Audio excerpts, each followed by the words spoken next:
The envelope with my name on it wasn't a bill or a flyer. It was a legal notice making me the emergency guardian for a girl I had never met. The courier left the papers on my kitchen table when I wasn't home. I came back from a long shift at the campus bookstore, sweat still damp on my hairline, and saw the manila envelope propped against my secondhand toaster. My name was written neatly across the front in blue ink, the return address from a law firm I'd never heard of. I slid my finger under the flap without thinking and felt the weight of folded paper and a smaller sealed envelope inside. The top page was a letter from an attorney, politely informing me that my parents had listed me as the emergency guardian for a minor child. The second page was a legal document with lines of my name and social security number, typed without consent, binding me to a responsibility I had never agreed to. My breath caught. I stood alone in the kitchen, fingers trembling around the paper, reading and rereading until the words blurred. When I finally called the number at the bottom, the woman on the line sounded apologetic. She said my parents had been under the impression that I would be willing. She did not know I had been legally emancipated years ago. I hung up and walked to the bedroom, pulled my journal from under the mattress, and added a line to the day's entry. Received guardianship papers in the mail. Called attorney. Refused. The ink bled a little because my hands were shaking.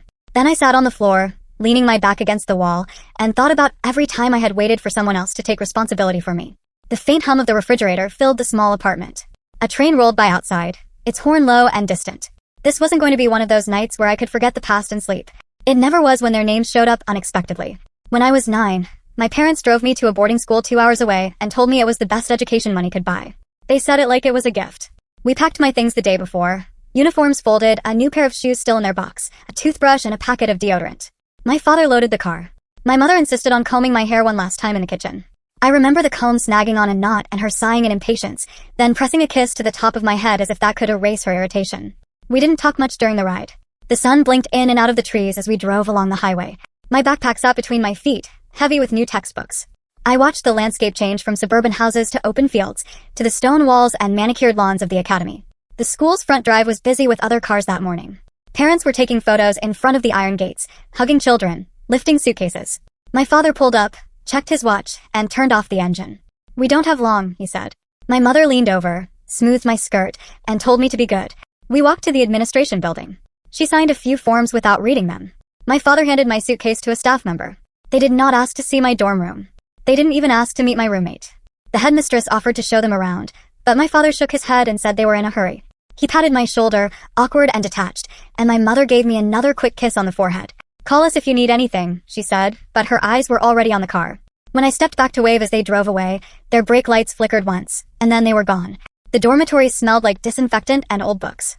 My room was on the second floor, 2 narrow beds separated by a small table. My roommate was a girl who had been there a year already. She was unpacking when I walked in, her dark hair pulled back in a braid, her clothes folded neatly on her bed.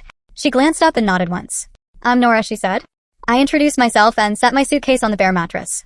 There were no posters on the walls, no personal photos, just cream paint and a single small window that looked out on the football field. After dinner, I sat on the edge of my new bed and watched the hallway. At the far end was a small glassed-in room with a phone mounted on the wall. Other girls took turns making their calls. I waited until the line shortened and dialed the only number I knew by heart. It rang 6 times before the machine picked up. I hung up without leaving a message.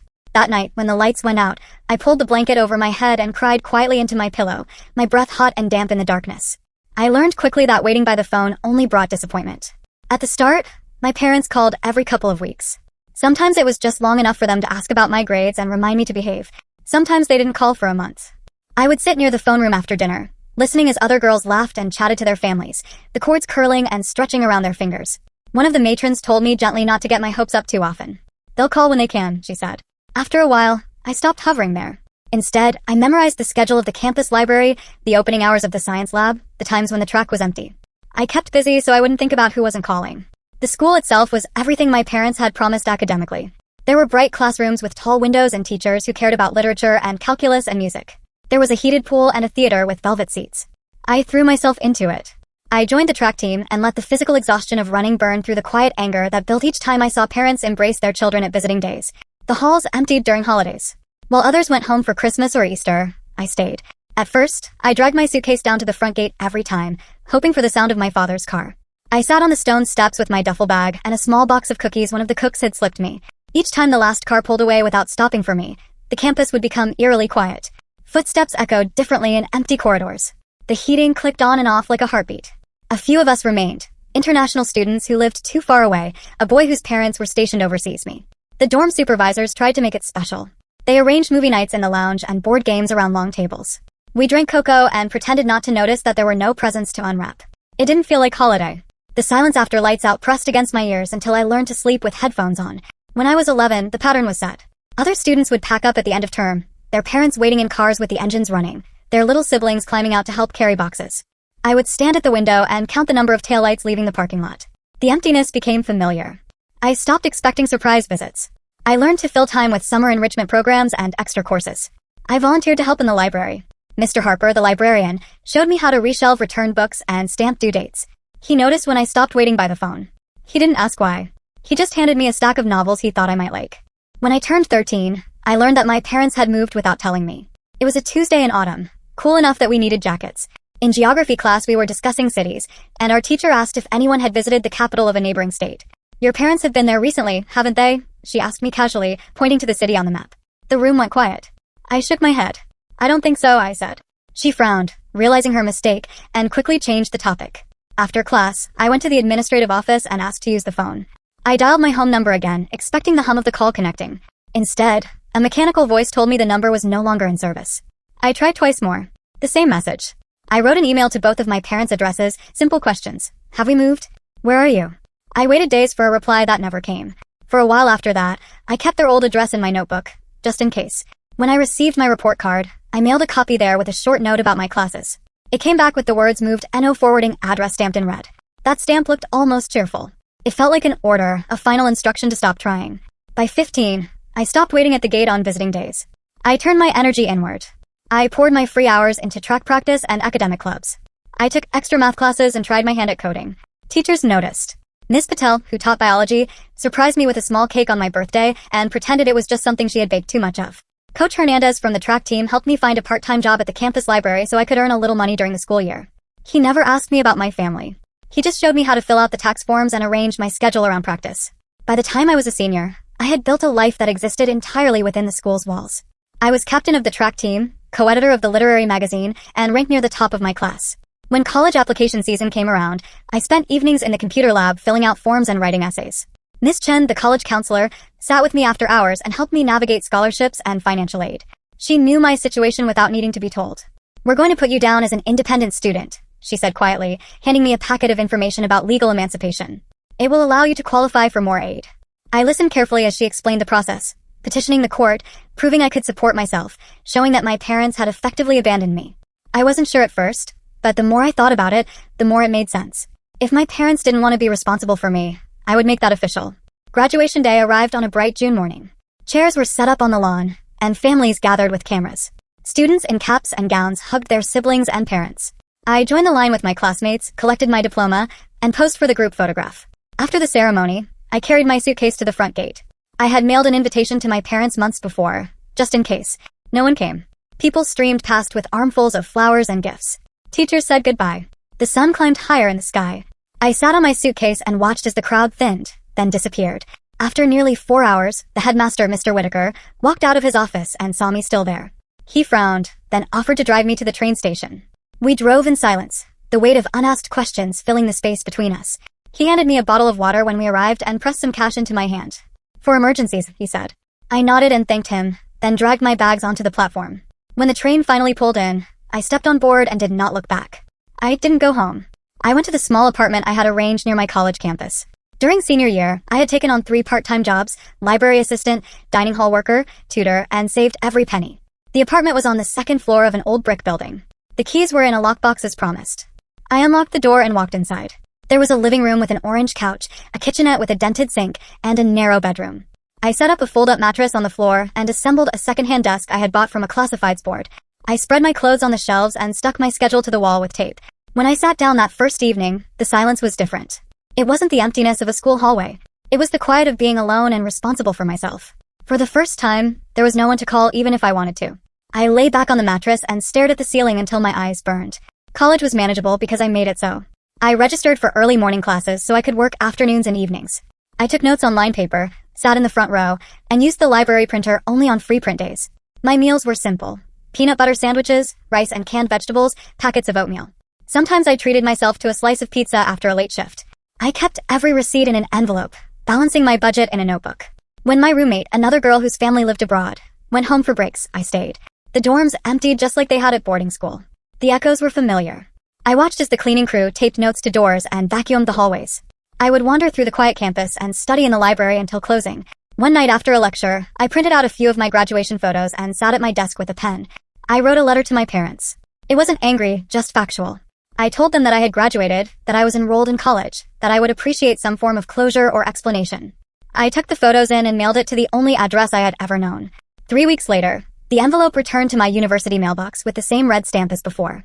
I stared at it for a long time, then carried it to the counseling office on campus. The receptionist looked confused until I explained my situation. No contact with family, no financial support. The counselor called me in. She asked careful questions about the last time I heard from my parents, whether I had any extended family to list on forms, how I was paying for rent and food. She took notes and slid a folder across the desk. "This is how you can file for legal emancipation and independent student status," she said, pointing to the forms. "It will ensure that your financial aid isn't jeopardized." I filled out the petition, writing my parents' last known address and the dates of the calls that had grown increasingly infrequent. I gathered pay stubs from my jobs and a copy of my lease.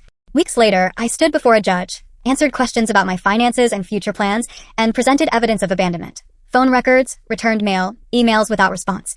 The judge granted the emancipation. It was official. I was legally independent. During the months that followed, I took on more shifts. Weekends at the campus bookstore, evenings delivering food for a delivery app, Sundays stocking shelves at a pharmacy.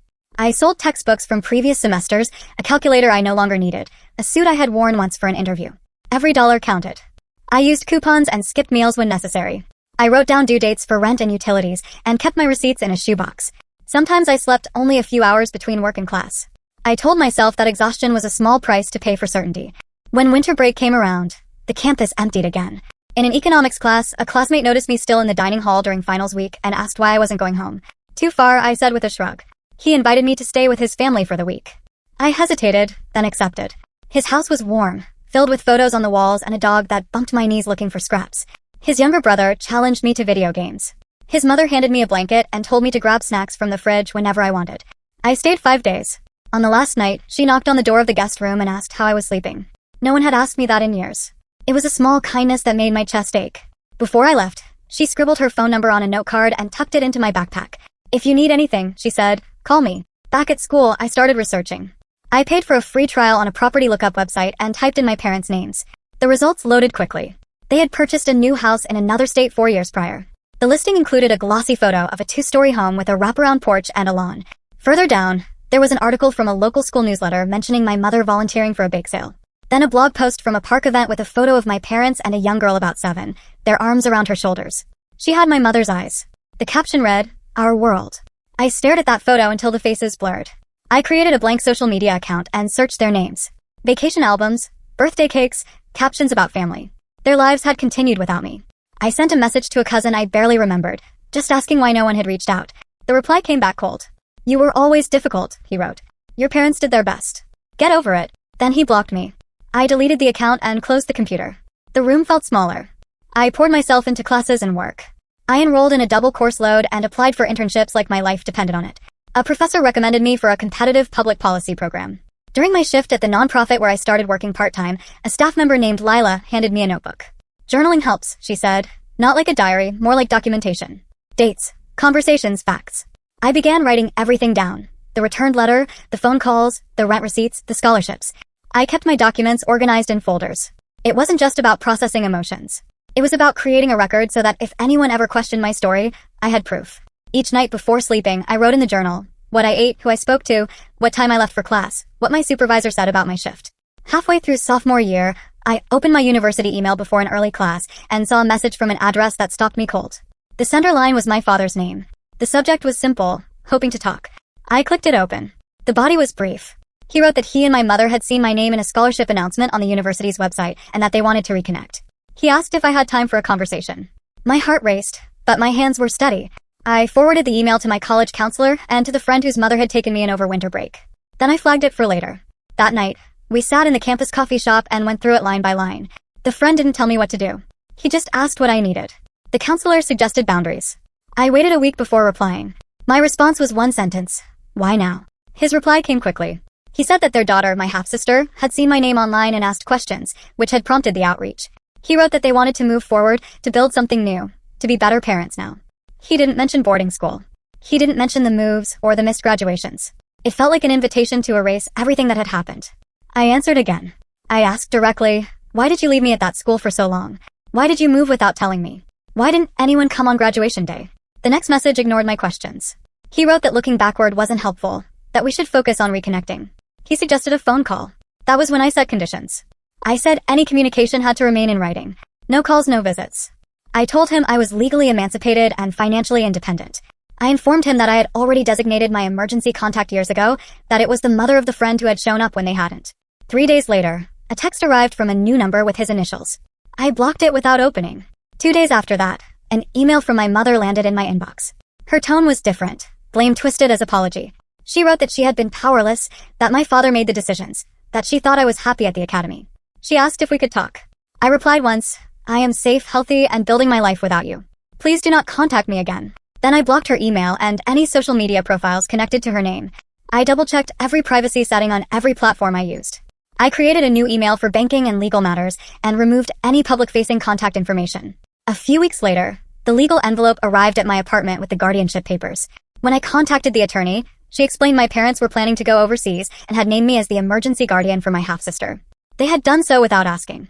I hired a lawyer with the money I had saved from my internship. We filed a statement rejecting the guardianship and included my emancipation order. While compiling documents, my lawyer pulled my credit report and found 2 unpaid medical debts from over a decade ago. The charges were from hospital visits when I was 11. My parents had never removed my name, and the debts had transferred to a collection agency. They were now affecting my credit.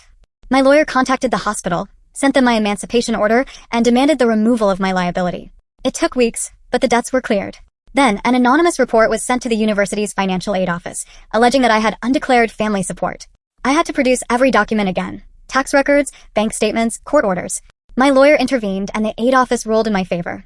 The timing was suspicious. My lawyer suggested we trace the tip, but anonymity made it difficult. We filed paperwork to block my parents from ever using my name in legal documents again.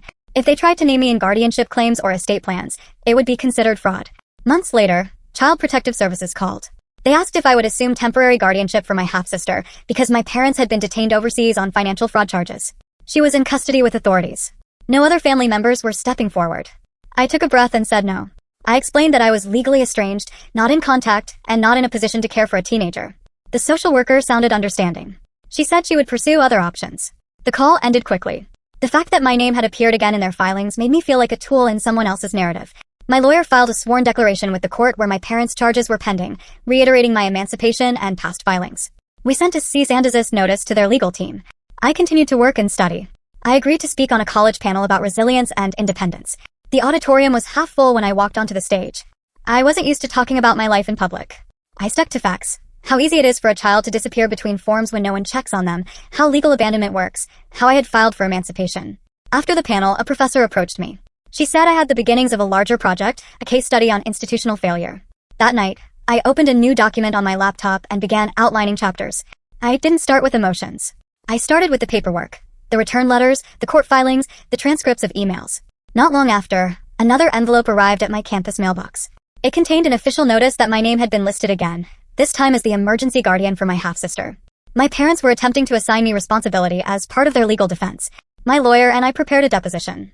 I walked into the courthouse with a folder thick with documents, copies of letters returned with stamps reading moved, emails that went unanswered, transcripts of phone calls, testimonies from teachers who had watched me wait alone in dorm halls.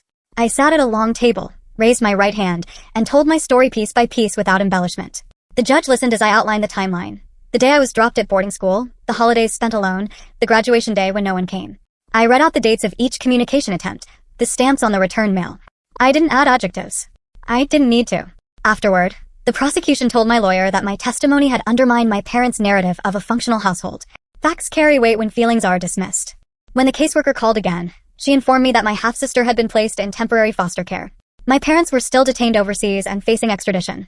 She asked if I might consider taking her in, even temporarily. I had just graduated. I was working contract hours, building a writing portfolio, and trying to figure out what came next. I told her the truth. I was not equipped to be responsible for a teenager. I could not step into a role I had never had out of guilt. She thanked me for my honesty and said they would seek other options. Still, I thought about the girl in the photos I had seen online, the one with my mother's eyes who was now being shuffled through the system. She had grown up believing I didn't care. Not long after that, I received a message through an old academic email.